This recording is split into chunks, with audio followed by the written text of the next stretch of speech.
કચ્ચર ઘાણ થઈ ગયેલી આ ખાનગી લક્ઝરી બસના દ્રશ્યો જોઈ તમને અંદાજ આવી ગયો હશે કે અકસ્માત કેટલો ગંભીર હશે। આ ગંભીર અકસ્માત સર્જાયો હતો ભાવનગર સોમનાથ હાઈવે પર, જ્યાં ત્રાપક ગામ નજીક હાઈવે પર બંધ પડેલા ડમ્પર ટ્રકની પાછળ ખાનગી બસ અથડાઈ હતી। અકસ્માત એટલો ગમખ્વાર હતો કે ખાનગી ટ્રાવેલ બસનો એક બાજુનો અડધો ભાગ કચ્ચર ઘાણ થઈ ગયો હતો। આથી એક સમય માટે હાઈવે પર ટ્રાફિક જામ થઈ ગયો હતો। જોકે બાદમાં પોલીસ તેમજ 108ની ટીમને ઘટનાની જાણ થતા દોડી આવી હતી અને 10 કરતા વધુ લોકોને ઈજા પહોંચતા સારવાર માટે તળાજા તો કેટલાક લોકોને ભાવનગર ખાતે હોસ્પિટલ ખસેડ્યા હતા। હાલ હજી સત્તાવાર કોઈ મોતનો આંક સામે આવ્યો નથી, પણ આ ગમખ્વાર અકસ્માતમાં 5 કરતા વધુ લોકોના મોત થયા હોવાની આશંકા સેવાઈ રહી છે।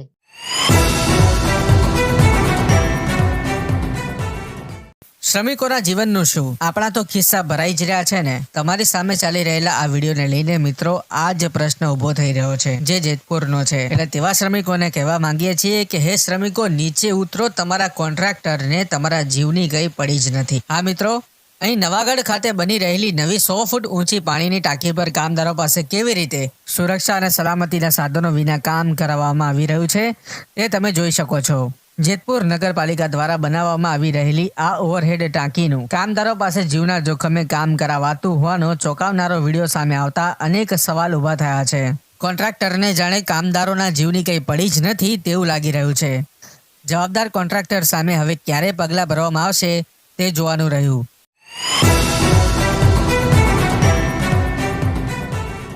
ઠંડીની આ સિઝનમાં 3 યુવકો ઘર આંગણે તાપણું કરતા હતા। અચાનક ફૂલ સ્પીડમાં પોલીસની વાન આવી અને વાનમાંથી લગભગ 4 જેટલા પોલીસ કર્મીઓ ઉતર્યા અને કોઈ પણ કારણ વગર જ અચાનક પોલીસ કર્મીઓએ નીચે ઉતરી લાકડી અને ધોકાવાળી કરી તાપણું કરી રહેલા યુવકો પર હુમલો કર્યો। આ સમગ્ર ઘટના બની હતી સુરેન્દ્રનગર ટાવર નજીક શેરી નંબર 3 પાસે, જ્યાં ઘર આંગણે યુવકો તાપણું કરી રહ્યા હતા ત્યારે પોલીસે આવી અચાનક જ કઈ બોલ્યા વગર યુવકો પર ધોકાવાળી કરી હતી અને ઘર આગળ પડેલા વાહનો પણ પોલીસ લઈ ગઈ હતી। આથી ત્રણેય યુવકોને હાથમાં ફ્રેક્ચર અને શરીરના અન્ય ભાગોમાં ઈજાઓ પહોંચી હતી। આથી બાદમાં સારવાર માટે ત્રણેય યુવકોને સુરેન્દ્રનગરની સિવિલ હોસ્પિટલમાં ખસેડવાની ફરજ પડી હતી। ત્યારે યુવકોએ પોલીસ પર નશાની હાલતમાં હોવાનો ગંભીર આક્ષેપ લગાવ્યો છે।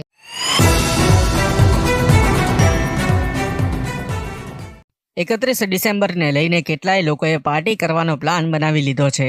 રાજ્યની તમામ ચેકપોસ્ટ પર પોલીસે કડક ચેકિંગ હાથ ધર્યું છે। તે વચ્ચે આ વિડીયો જોઈ લેજો। હા, 31 ડિસેમ્બરને લઈને વલસાડ જિલ્લા પોલીસ એલર્ટ બની છે। વલસાડ પોલીસના ઇન્સ્પેક્શન માટે આવેલા આઈજીપી પ્રેમવીરસિંહે એક પણ વાહન જો શંકાસ્પદ લાગે તો તેને રોકીને કડક ચેકિંગ કરવા ઉપરાંત કોઈ પણ પ્રકારનું ન્યુસન્સ ના થાય તે માટે વલસાડ પોલીસને નિર્દેશ આપ્યો છે। હાલમાં દમણ, દાદરાનગર હવેલી અને મહારાષ્ટ્રની બોર્ડર પર પણ કડક ચેકિંગ ચાલી રહ્યું છે, જેથી રિસ્ક લઈને દારૂની બોટલ કે તેનો જથ્થો લાવવાની હિંમત કરનારા એક વખત આ જોઈ લેજો, કારણ કે જો પોલીસના હાથે લાગ્યા તો સમજો ગયા।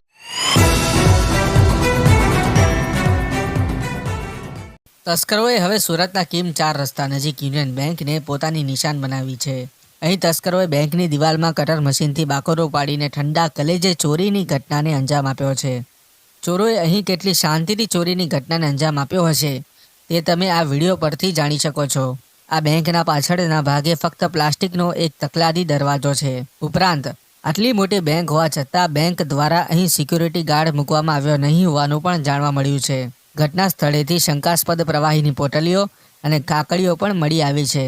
સુરત જિલ્લા એલસીબી, એસઓજી અને કોસંબા પોલીસ તપાસમાં જોડાતા કુલ 6 જેટલા લોકર તૂટ્યા હોવાનું સામે આવ્યું છે। મામલો એટલો ગંભીર છે કે ખુદ સુરત જિલ્લા પોલીસ વડા હિતેશ જોયસરે આ ઘટના સ્થળે જઈને નિરીક્ષણ કર્યું હતું। કેટલાની ચોરી થઈ અને કોણે આ ચોરી કરી તે તપાસ બાદ જાણવા મળશે।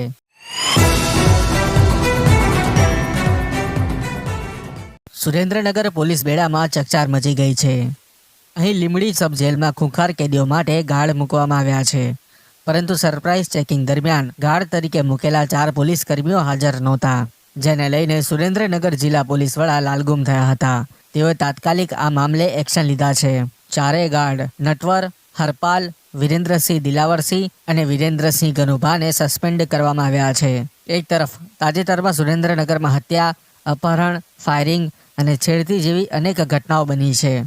પોલીસ તાબડતોબ એક બાદ એક આરોપીઓને પકડીને જેલમાં પણ ધકેલી રહી છે। તે વચ્ચે આવી ગંભીર બેદરકારી માલુમ પડી આવતા સુરેન્દ્રનગર જિલ્લા પોલીસ વડાએ આ પગલું ઉઠાવ્યું છે।